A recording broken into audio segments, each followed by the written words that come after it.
Well, good morning, Glue Troopers. Hope everybody's doing well. Today, I thought we would talk a little bit about models that were based on the designs of famous car designer Harley Earl. Now, of course, if you're a car buff, Earl is best known probably for being what many people consider the first real car designer, coming up with some pretty interesting pre-war stylistic choices. But he's best known perhaps for the 1948 Cadillac, which was the first car to introduce tail fins. And we all know how that eventually got out of hand. Inspired by aviation, particularly the P-38 Lightning, he would wind up putting the tail fins on cars, and that would just become the rage after 48 until just about 1960. And there's surprisingly few models available of the 48 Cadillac. I was surprised. I thought a car that significant would have a lot of kits made of it, but it does not, at least not that I could find. Well, anyway, Earl also, of course, is amongst sports car buffs best known as the designer of the 1953 Corvette. He just thought GM needed to have a sports car. His time at Buick during World War II proved interesting because Earl did a lot more than just design cars.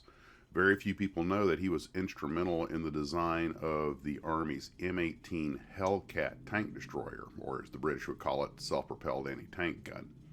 Now, the M18 itself is a pretty interesting vehicle. I'm going to put a link below to a great video that was done by the Tank Museum just recently.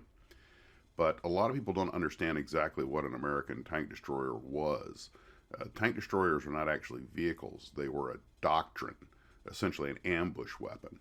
But during the war, a lot of people, generals and colonels, felt that tank destroyers needed to be a fast reaction force to set up ambushes for enemy armor that broke through. So originally the guns were towed, but then when they decided to go with a self-propelled package, they said, okay, we need a big gun, but it's got to be fast and light. So they sacrificed armor for speed. And I've seen a Hellcat run. They can do about 55 miles an hour on the open road, which is incredibly fast for an armored vehicle of that era.